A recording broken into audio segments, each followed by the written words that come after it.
bagi orang yang beriman dan bertakwa, maka kebersamaan bersama Allah itu adalah kebersamaan yang spesialis. Apa? Di situ Allah memberikan penjagaan, Allah memberikan perhatian, dan Allah memberikan pertolongan. Allah.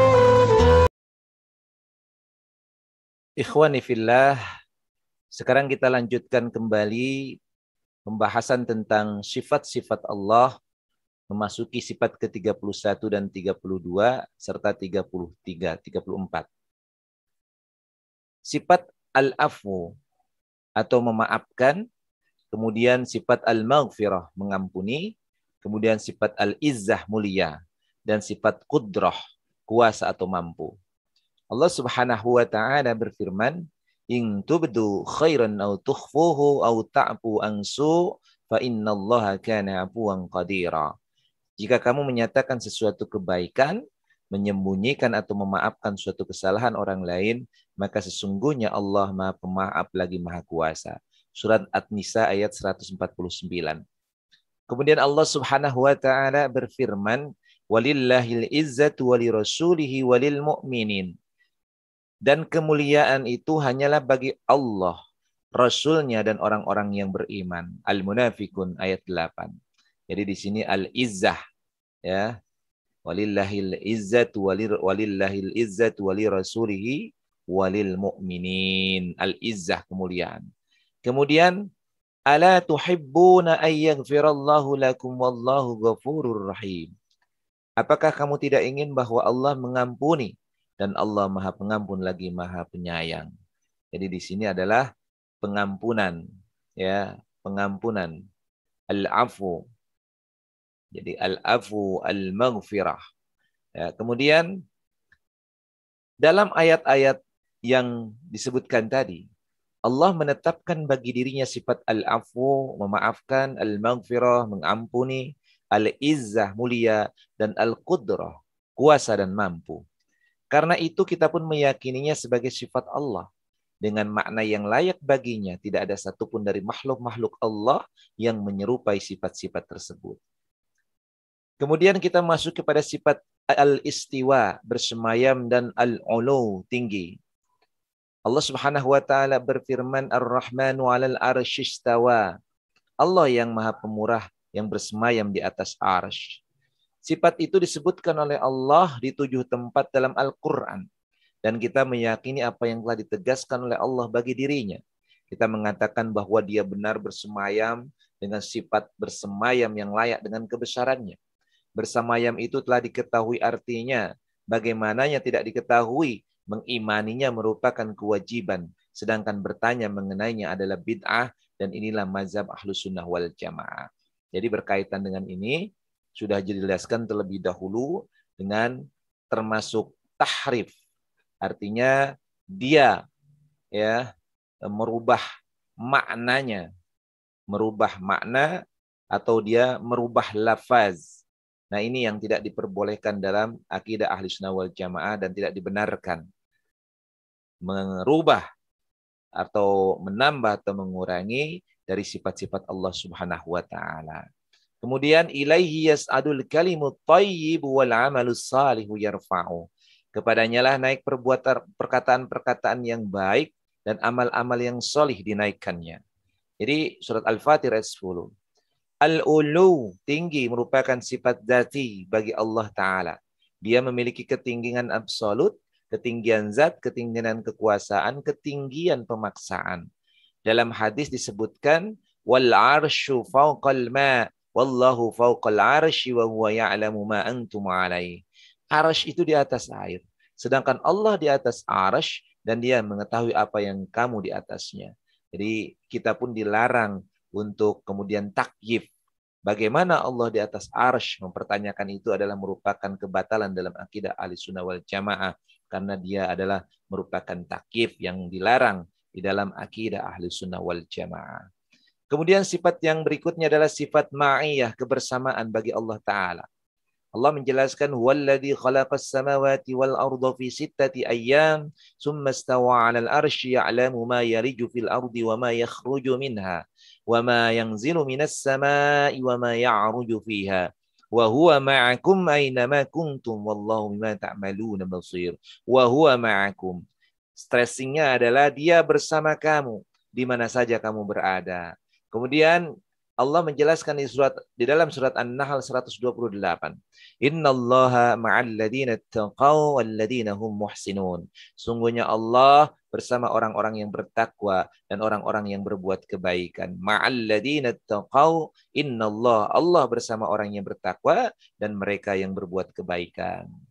Kemudian dalam ayat-ayat ini kita menemukan bahwa Allah Ta'ala menetapkan bagi dirinya sifat al-ma'iyah. Artinya kebersamaan. Al-ma'iyah yang terbagi menjadi dua macam.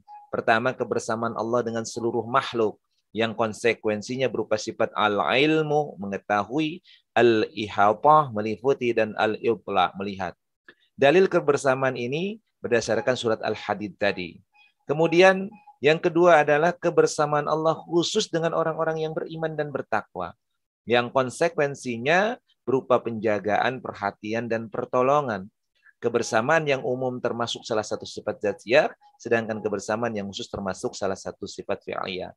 Jadi kalau kebersamaan Allah bersama dengan seluruh makhluk, maka konsekuensinya berupa sifat al-ilmu. Allah mengetahui. Al-ihata, Allah meliputi. Kemudian al-ilta, Allah melihat. Seluruh makhluknya Allah lihat.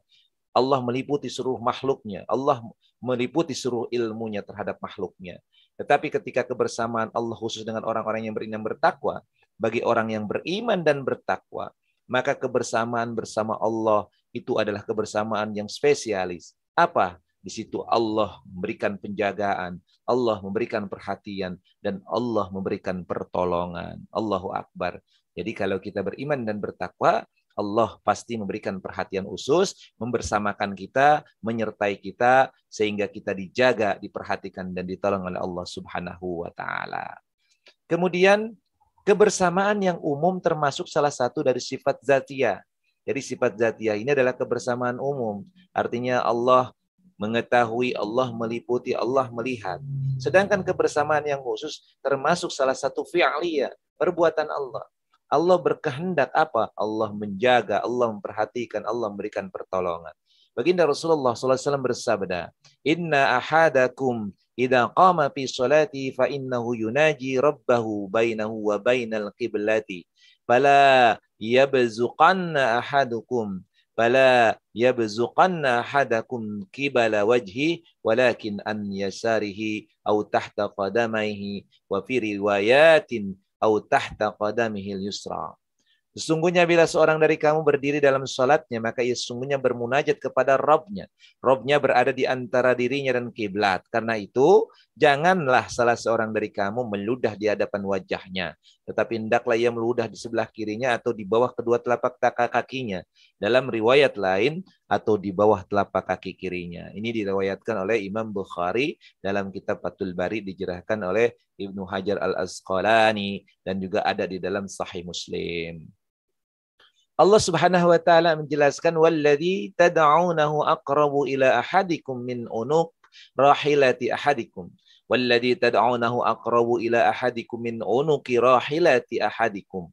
Yang kamu seru dalam doamu lebih dekat kepada salah seorang dari kamu daripada min unuqin. Min unuqin, daripada leher, rahilati, kendaraan tunggangan, ahadikum, salah seorang dari kamu. Ini hadis diriwayatkan oleh Imam Muslim, yang dijelaskan juga oleh Imam Bukhari, yang disarah oleh Ibnu Hajar Al-Asqalani dalam Fathul Bari. Yang berikutnya adalah sifat al-kalam, berbicara. Allah menjelaskan di dalam surat An-Nisa 164. Wa kallamallahu Musa taklima. Dan Allah berbicara kepada Musa dengan langsung. Ayat ini juga ayat-ayat lain yang disebutkan oleh penulis menunjukkan bahwa Allah benar-benar berbicara dengan pembicaraan yang sesuai dengan kebesaran Allah. Allah Subhanahu wa taala berbicara bila Dia menghendaki, tentang apa yang Dia kehendaki dan kapan saja Dia menghendaki. Allah benar-benar telah berbicara dengan Al-Quran dan kitab-kitab lain yang diturunkan kepada para nabi alaihi salatu wassalam. Al-Quran adalah kalamnya. diturunkan bukan makhluk, bermula darinya dan akan kembali kepadanya. Bila manusia menulis Al-Quran di mushaf atau membacanya, maka hal itu tidak merubah keberadaannya sebagai kalamullah. Karena perkataan itu disandarkan kepada siapa yang mengatakannya pertama kali, bukan kepada siapa yang menyampaikannya. Allah telah berbicara dengan huruf-hurufnya dan makna-maknanya dengan lafaz dari dirinya sendiri. Tidak sedikit pun dari hal itu yang berasal dari selainnya. Jadi Allah Subhanahu wa ta'ala berbicara dengan perkataan yang dari segi jenisnya adalah qadim, akan tetapi dari segi satu persatunya adalah hadis.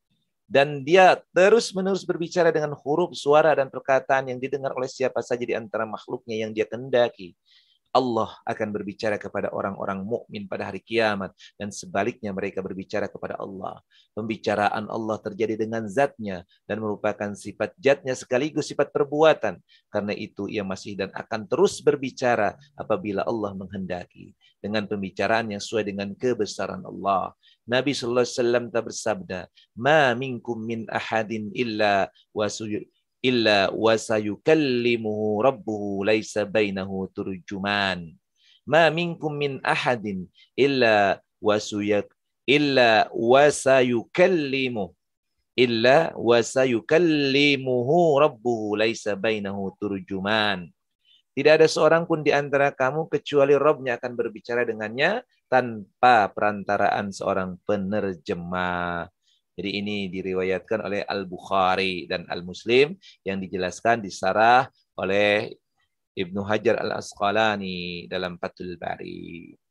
Kemudian baginda Rasulullah bersabda, Allah Azza wa Jalla berfirman, Ya Adamu fayaqul labbaika wa sa'daika wal khairu fi yadaik. Qala yaqul akhrij ba'san nar. Faqala wa ma ba'sun nar? Qala min kulli alfin tis'ami'atin wa tis'atan wa tis'in. Padaka hina yashibul saghir wa tada'u kullu dhati hamlin hamlaha wa taran nasa suqara wa ma hum bisukara walakinna adaballahi syadid. Wahai Adam, Adam alaihissalam menjawab, kupenuhi panggilanmu ya Rabb. Saya sangat berbahagia menjumpaimu ya Allah, dan segala kebaikan berada di kedua tanganmu. Nabi bersabda, lalu Allah berfirman, keluarkanlah utusan nar. Adam bertanya, apakah utusan nar itu? Allah menjawab, untuk setiap 1000 orang ada 999 orang. Nabi SAW bersabda, itulah hari di mana anak kecil beruban, setiap wanita yang hamil melahirkan kandungannya, dan kamu melihat manusia mabuk padahal mereka tidak mabuk. Akan tetapi siksa Allah itu sangat kejam, sangat keras. Kemudian sifat Allah adalah bahwa orang-orang mukmin melihat Allah pada hari kiamat. Nah ini, wujuhu yawma idin nadhirah ila rabbiha nadhirah. Wajah-wajah orang mukmin pada hari itu berseri-seri. Kepada Rabb-nya lah mereka melihat. Al-Qiyamah 22-23. Dalam hal ini, disebutkan ayat-ayat yang menunjukkan bahwa orang-orang mukmin melihat Rabb mereka pada hari kiamat. Secara langsung dengan mata kepala mereka. Dengan cara yang layak dengan kebesarannya. Yang mana hal itu tidak mirip dengan satupun di antara para makhluknya. Hal itu juga telah disebutkan di dalam As-Sunnah.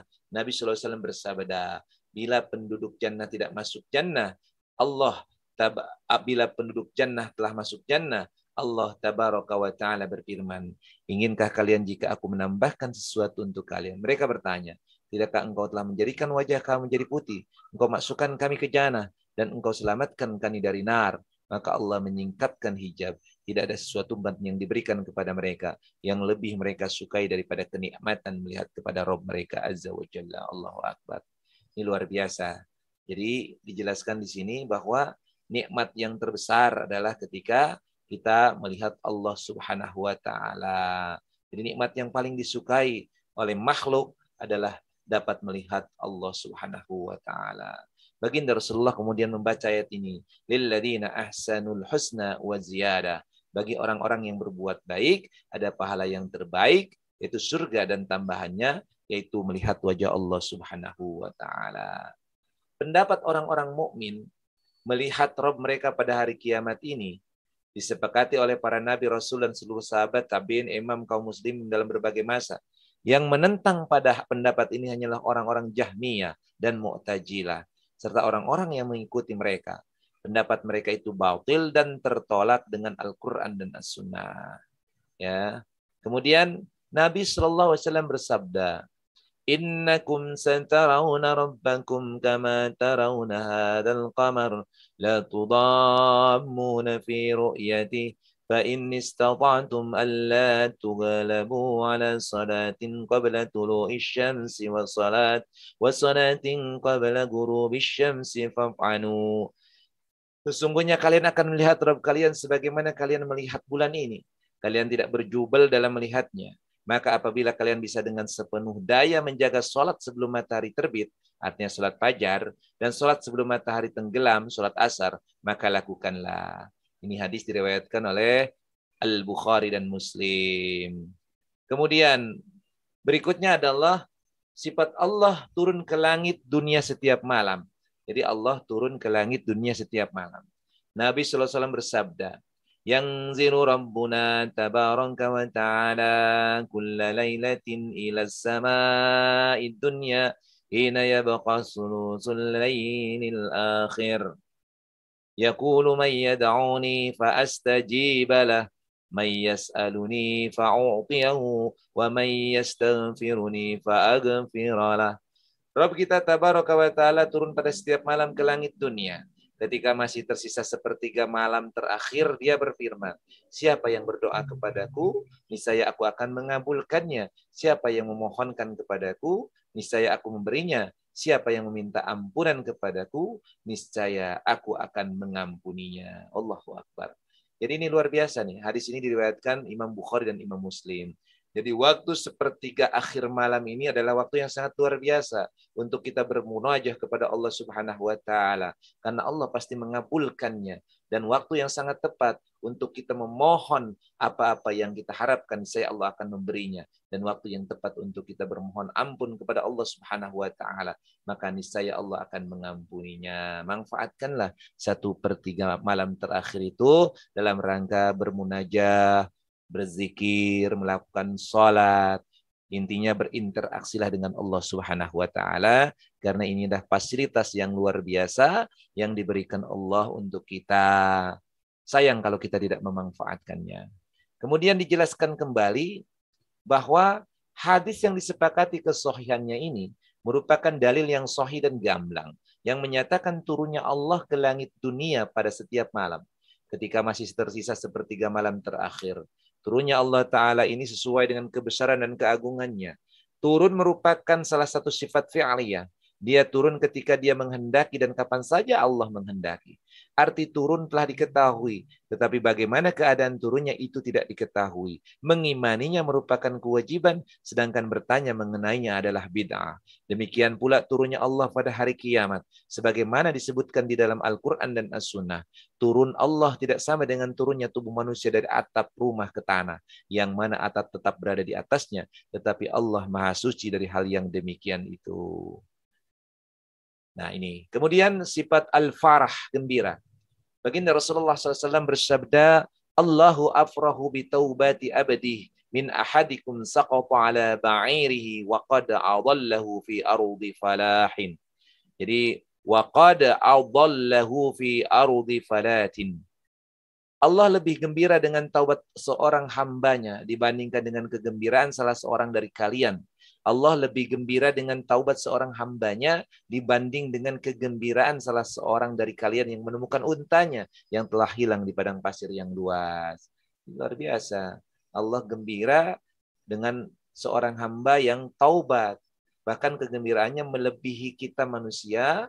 Bahkan di sana diumpamakan sebagai orang yang kehilangan unta kemudian menemukan untanya kembali di padang pasir yang luas. Ini merupakan salah satu sifat fi'liyah dengan keadaan yang sesuai dengan kebesaran Allah Azza wa Jalla. Kemudian sifat yang berikutnya dari Allah Subhanahu wa taala adalah ad-dhahik, tertawa. Baginda Rasulullah bersabda, "Yadhaqullahu ila rajulaini yaqtulu ahaduhuma al-akhar."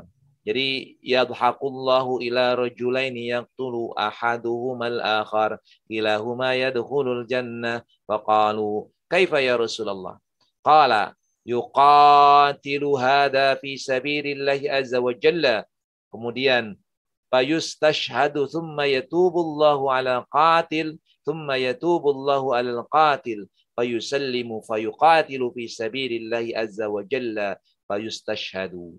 Allah tertawa terhadap dua orang. Salah satu membunuh yang lain, tetapi keduanya masuk jannah. Para sahabat bertanya, bagaimana bisa demikian wahai Rasulullah? Beliau bersabda, yang seorang berperang di jalan Allah Azza wa Jalla, lalu gugur sebagai syahid. Kemudian Allah menerima taubat si pembunuh. Ia masuk Islam, lalu berperang di jalan Allah Azza wa Jalla, kemudian gugur sebagai syahid.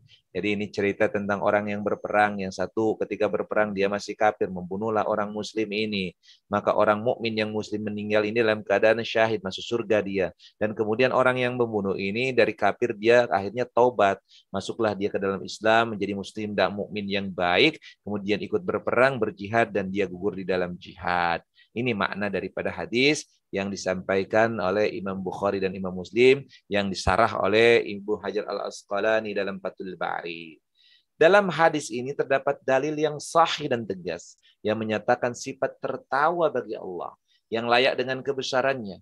Ini merupakan salah satu sifat fi'aliyah yang dilakukan oleh Allah apabila dia menghendaki dan kapan saja dia menghendaki. Kemudian sifat al-ajab, ta'ajub.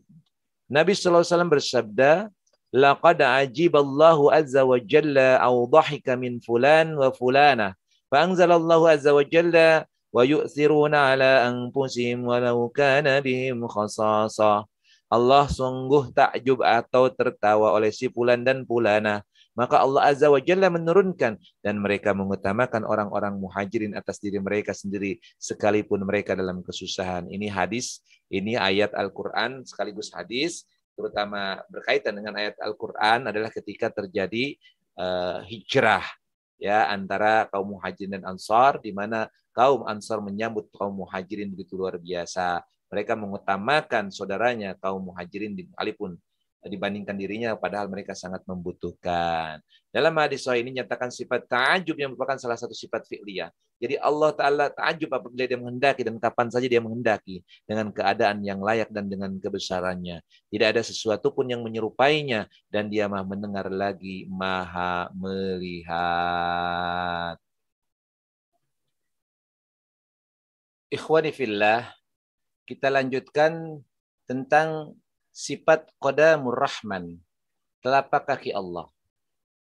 Di mana dijelaskan la tazalu jahannamu yulqa fiha wa hiya taqul hal min mazidin hatta yada'a rabbul izzati fiha qadama wa fi riwayatin 'alaiha qadama fayanzawiya ba'daha ila ba'din fataqulu qab qab. Jadi setiap kali jahanam dilempari dengan penghuninya, ia senantiasa mengatakan, masih adakah tambahan? Sehingga Rabbul Izzah Allah Subhanahu wa Ta'ala meletakkan telapak kakinya di dalamnya. Dalam riwayat lain meletakkan telapak kakinya di atasnya. Maka sebagiannya mengisut kepada sebagian lainnya lalu ia berkata, cukup, cukup, cukup.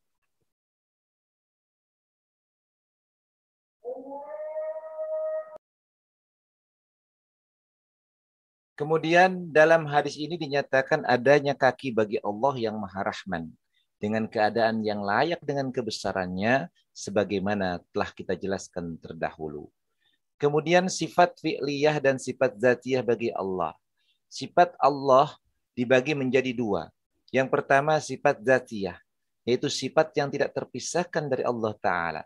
Maka ia sejak dahulu dan tetap menyandang sifat tersebut. Misalnya ilmu hidup, kuasa, mendengar, melihat, wajah, telapak, tangan, mata, kaki, raja, agung, besar, perkasa, tinggi, jari, telapak kaki, kaya, kasih sayang, dan berbicara. Yang kedua adalah sifat fi'liyah, yaitu sifat yang berkaitan dengan kehendak dan kekuasaan Allah.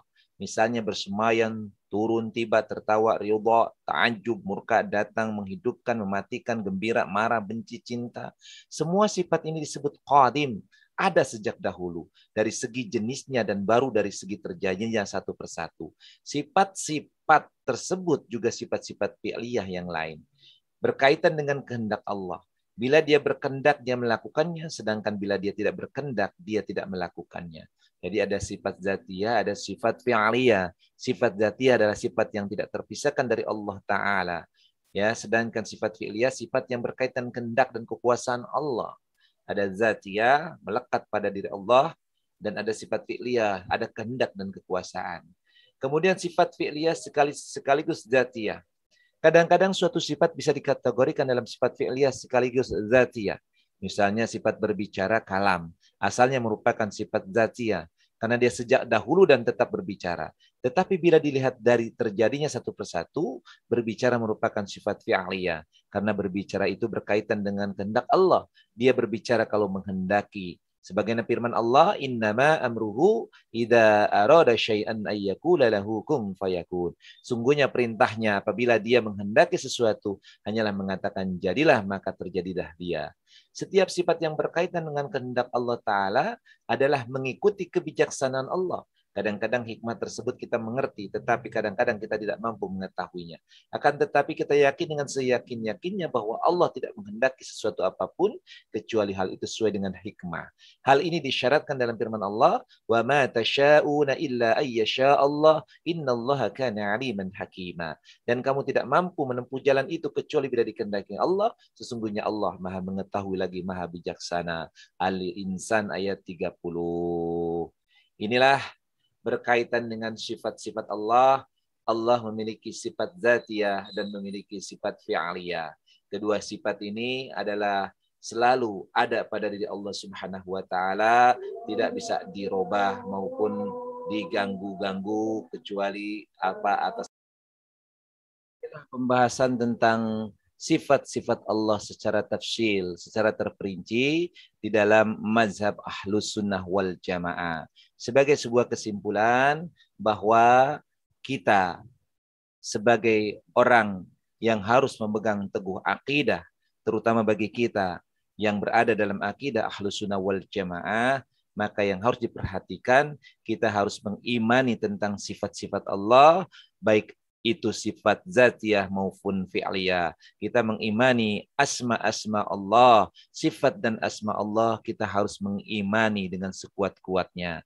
Dan di dalam akidah Ahlus Sunnah wal Jamaah, kita dilarang untuk melakukan yang dinamanya tahrif, tahnif, kemudian ta'til, kemudian takyim.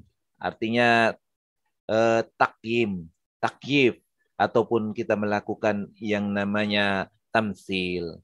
Karena hal tersebut akan merusak akidah kita di dalam akidah Ahlus Sunnah wal Jamaah.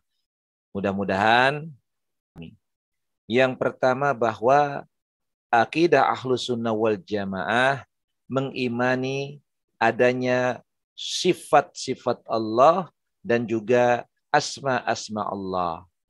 Tidak boleh di dalam akidah Ahlus Sunnah wal Jamaah ini, terutama mengenai keyakinan terhadap sifat-sifat dan asma-asma Allah, kemudian ada tahnif, ada ta'til, ada takyif, dan ada tamsil. Tetapi semuanya harus benar-benar mengimani terhadap sifat-sifat dan asma-asma Allah.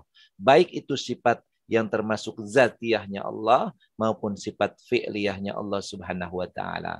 Mudah-mudahan apa yang disampaikan menjadi pemahaman yang sangat luar biasa bagi kita tentang bagaimana akidah Ahlus Sunnah wal Jamaah. Atas segala kekurangan, mohon maaf yang sebesar-besarnya. Semoga bermanfaat. Usikum wa nafsi bittaqwallah. Assalamualaikum warahmatullahi wabarakatuh.